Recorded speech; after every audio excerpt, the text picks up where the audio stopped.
आज रात 8 बजे राष्ट्र को संबोधित करेंगे प्रधानमंत्री नरेंद्र मोदी। कोरोना महामारी के चलते ये उनका राष्ट्र के नाम चौथा संबोधन।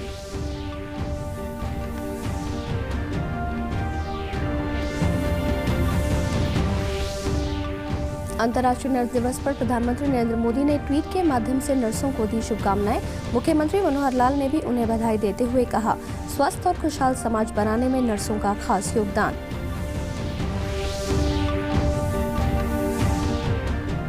प्रधानमंत्री की कल राज्यों के मुख्यमंत्रियों के साथ चली 6 घंटे तक मैराथन बैठक।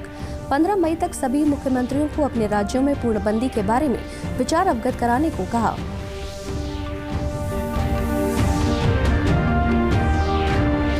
और उप मुख्यमंत्री दुष्यंत चौटाला ने कहा, पीएम के साथ बैठक के दौरान हरियाणा सरकार ने शिक्षण संस्थानों का काम सामान्य किए जाने पर दिए सुझाव। प्रवासी मजदूरों की व्यवस्था और लॉकडाउन खोलने को लेकर भी की चर्चा। नमस्कार, मैं पल्लवी और अब समाचार विस्तार से। प्रधानमंत्री नरेंद्र मोदी आज रात 8 बजे राष्ट्र को संबोधित करेंगे। इससे पहले प्रधानमंत्री ने 19 मार्च, 24 मार्च और 14 अप्रैल को देश को संबोधित किया था। प्रधानमंत्री का यह राष्ट्र के नाम कोविड-19 के चलते चौथा संबोधन होगा। गौरतलब है कि लॉकडाउन 3.0 की अवधि 17 मई को खत्म होने वाली है। प्रधानमंत्री नरेंद्र मोदी ने अंतर्राष्ट्रीय नर्स दिवस पर अपने ट्वीट के माध्यम से नर्सों को शुभकामनाएं देते हुए कहा कि अंतर्राष्ट्रीय नर्स दिवस हमारे ग्रह को स्वस्थ रखने के लिए 24 घंटे कड़ी मशक्कत करने वाली नर्सों के प्रति आभार व्यक्त करने का एक विशेष दिन है। वर्तमान में कोविड-19 को हराने की दिशा में वे बहुत अच्छा काम कर रही हैं। हम नर्सों और उनके परिवारों के प्रति बेहद आभारी हैं। हरियाणा के मुख्यमंत्री मनोहर लाल ने भी अंतर्राष्ट्रीय नर्स दिवस पर ट्वीट कर शुभकामनाएं दी। उन्होंने अपने ट्वीट संदेश में कहा कि स्वस्थ व खुशहाल समाज में नर्सों का अमूल्य योगदान है। दया व सेवा के पर्याय सभी नर्सों को अंतर्राष्ट्रीय नर्स दिवस पर बधाई एवं शुभकामनाएं। कोरोना महामारी के इस दौर में जिस तरह आप सभी दृढ़ इच्छा शक्ति के साथ एक मां की तरह मरीजों की सेवा में जुटी हुई हैं, उस जज्बे को मैं नमन करता हूं। इस मौके पर देश के केंद्रीय स्वास्थ्य मंत्री डॉक्टर हर्षवर्धन ने देश की सभी नर्सों को धन्यवाद दिया। उन्होंने कहा कि कोरोना के खिलाफ जंग में नर्सों ने अहम भूमिका निभाई है। नर्सिंग प्रोफेशनल की बहनें हमारे अस्पतालों में, हमारी हेल्थ फैसिलिटीज़ में फ्रंट से लीड कर रही हैं। फ्रंट लाइन कोरोना वॉरियर्स की तरह अपने स्वास्थ्य को भी खतरे में डालकर वो काम कर रही हैं। कोविड के खिलाफ जो जंग चल रही है उसमें जो भी हम लोगों को सफलता अभी तक मिली है, दुनिया के मुकाबले बेहतर सफलता, उसमें हमारी बहनों का बहुत बड़ा महत्वपूर्ण रोल है। मैं इन सबको हृदय से आज अभिनंदन करना चाहता हूं और खासकर जो कुछ बहनें जिनका हमें जानकारी मिली है, अनीता हैं, ज्योति है, मार्गरेट हैं, पुणे की और दिल्ली की, इनके प्राण भी जो है कोविड के खिलाफ युद्ध लड़ते लड़ते चले गए। उनकी पवित्र स्मृति को भी हम इस अवसर पर नमन करते हैं। विश्व भर में हर साल 12 मई को अंतर्राष्ट्रीय नर्स दिवस मनाया जाता है। नोबल नर्सिंग सेवा की शुरुआत करने वाली फ्लोरेंस नाइटिंगेल के जन्मदिन पर दुनिया भर की नर्सों को यह दिन समर्पित है। आज इस उपलक्ष्य में हरियाणा के जींद जिले के सरकारी अस्पताल में स्टाफ नर्सों द्वारा रक्तदान शिविर का आयोजन किया गया। सिविल सर्जन डॉक्टर जय भगवान जाटान ने बताया कि स्टाफ नर्सें अपना कर्तव्य निभा रही हैं और आमजन की सेवा कर रही हैं। नर्सिंग स्टाफ एसोसिएशन की जिला प्रधान शारदा देवी ने बताया कि आज का दिन उनके लिए बहुत ही महत्वपूर्ण है।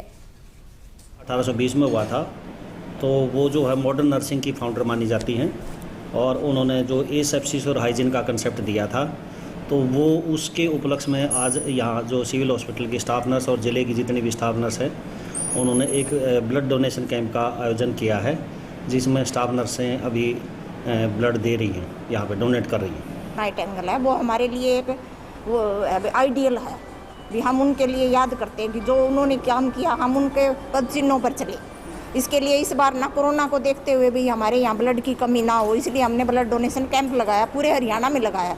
कोरोना की वजह से हम उस तरह से फंक्शन तो नहीं कर पाए, लेकिन जैसे हमारे स्टेट प्रधान का आदेश था कि हम हर एक डिस्ट्रिक्ट में ब्लड कैंप लगाएंगे, तो आज हमने उस उपलक्ष्य में ब्लड कैंप लगाया है। स्टाफ नर्सों को यही संदेश देना चाहेंगे कि हम अपनी ड्यूटी बड़ी ईमानदारी से करें।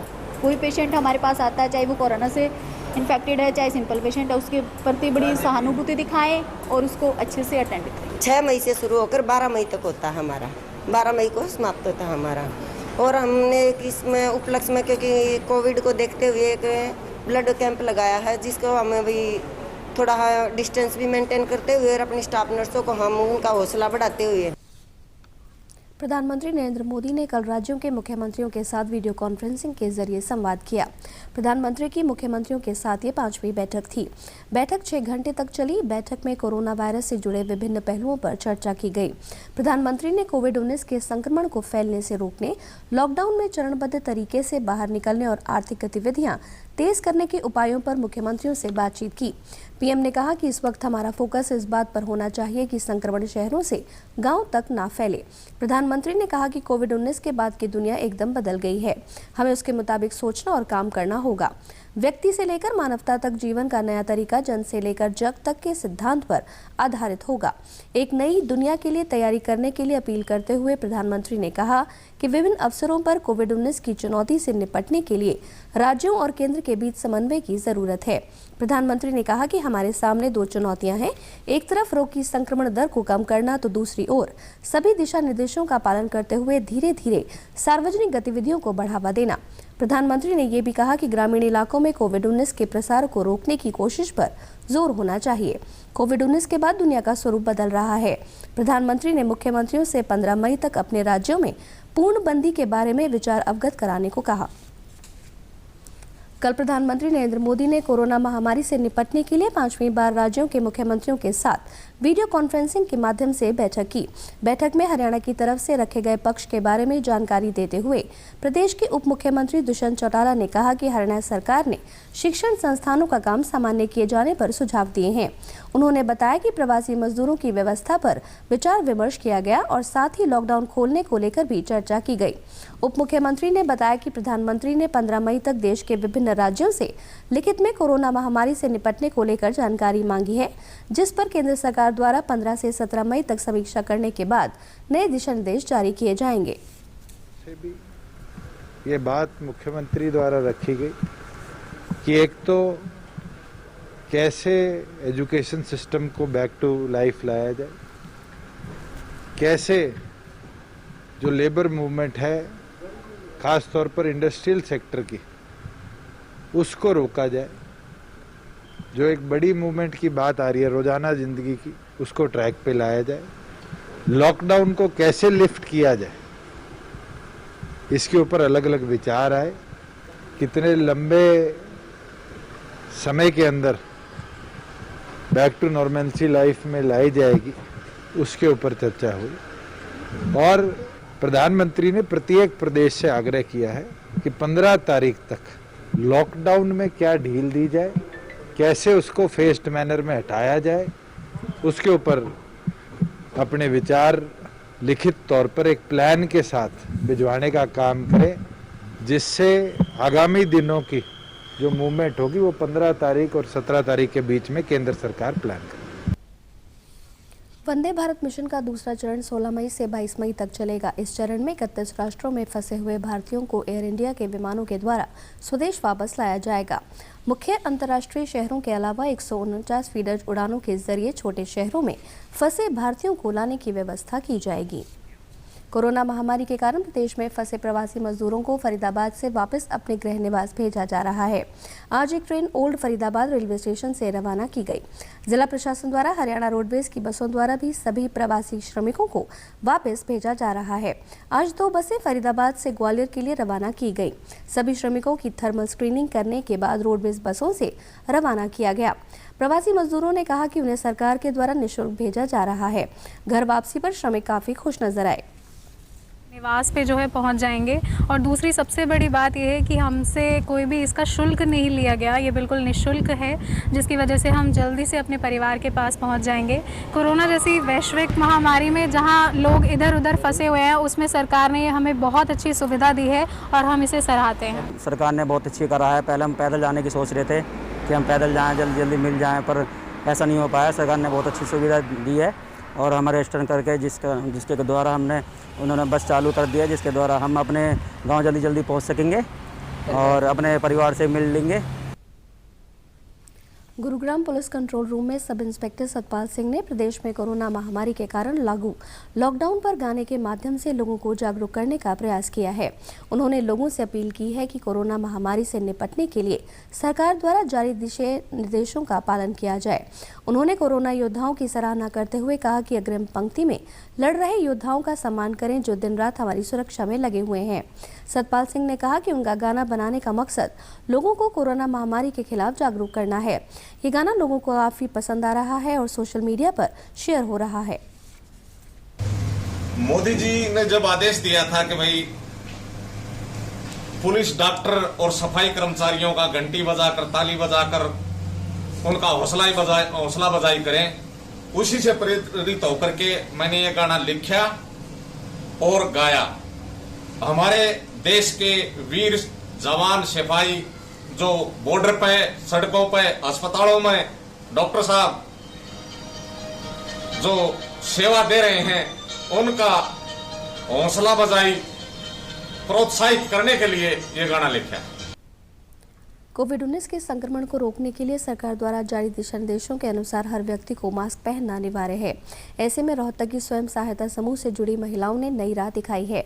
ये महिलाएं अब मास्क बनाने की मुहिम में जुड़ गई हैं। हरियाणा राज्य ग्रामीण आजीविका मिशन योजना के तहत बने स्वयं सहायता समूह निरंतर कपड़े के मास्क बनाकर स्वास्थ्य सेवा की दिशा में सार्थक कदम उठा रहे हैं। ये मास्क वॉशेबल हैं जो बहुत ही कम लागत में लोगों को मुहैया करवाए जा रहे हैं। जहां सभी को ये मास्क कम दाम में मिल रहे हैं, वहीं लॉकडाउन में जरूरतमंद महिलाओं को रोजगार भी मिल गया है। ये मास्क हमारे जैसे गांव की लेडीज़ों से बनवाया गया है और ये हमारी पब्लिक के लिए बहुत सेफ है।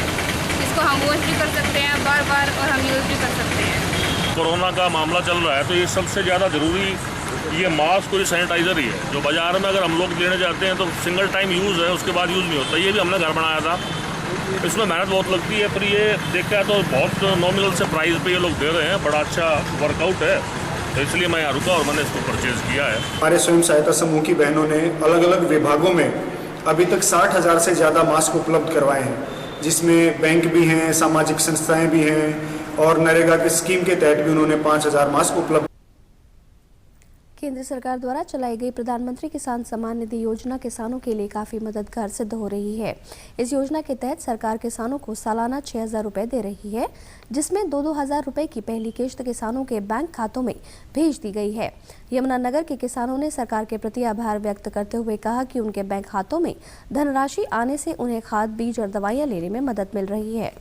बहुत फायदा हो रहा है किसानों को, मतलब बीज वगैरह लेने में और खाद वगैरह लेने में, घर का काम भी मतलब चल जाता है। ठीक, ये हमारे लिए किसानों के लिए ठीक है। ये इसको ये मोदी जी ने मतलब किसानों के लिए सोचा है, ये इसको बढ़ाना चाहिए, तो उनके इसका श्रेय मैं उनको देता हूँ। ठीक है जी, वधिया जितना गवर्नमेंट कर रही है, अच्छा कर रही है, सारे वास्ते वधिया कर रही है, चाहे मजदूर है चाहे किसान है, सब वास्ते वधिया कर दी है। 2,000 रुपये मिले हैं। महिला पैरा एथलीट दीपा मलिक ने सोमवार को संन्यास लेने की घोषणा की है। पैरा मलिक समिति के अध्यक्ष के रूप में अपना पद संभालने के बाद उन्होंने ये बड़ा फैसला लिया है। दीपा का कहना है कि उनका अंदर का खिलाड़ी हमेशा जिंदा रहेगा। देश में नवोदित पैरा एथलीटों को बढ़ावा देने के लिए बड़ी तस्वीर देखने की जरूरत है। राष्ट्रीय खेल संहिता के अनुसार एक सक्रिय एथलीट किसी भी महासंघ में आधिकारिक पद पर नहीं रह सकता और इसी नियम के चलते दीपा ने संन्यास की घोषणा की। प्रदेश से जुड़ी खबरों को विस्तार से जानने के लिए आप हमारे साथ फेसबुक, ट्विटर और यूट्यूब के माध्यम से भी जुड़ सकते हैं। हमसे जुड़ने के लिए आप स्क्रीन पर दिखाई दे रहे सोशल मीडिया हैंडल को फॉलो कर सकते हैं। और अंत में इस बुलेटिन के मुख्य समाचार एक बार फिर। आज रात 8 बजे राष्ट्र को संबोधित करेंगे प्रधानमंत्री नरेंद्र मोदी। कोरोना महामारी के चलते ये उनका राष्ट्र के नाम चौथा संबोधन।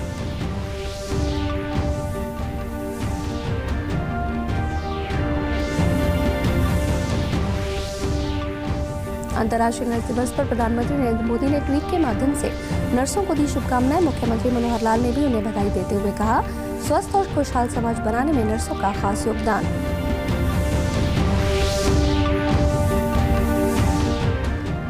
प्रधानमंत्री की कल राज्यों के मुख्यमंत्रियों के साथ चली 6 घंटे तक मैराथन बैठक। 15 मई तक सभी मुख्यमंत्रियों को अपने राज्यों में पूर्णबंदी के बारे में विचार अवगत कराने को कहा।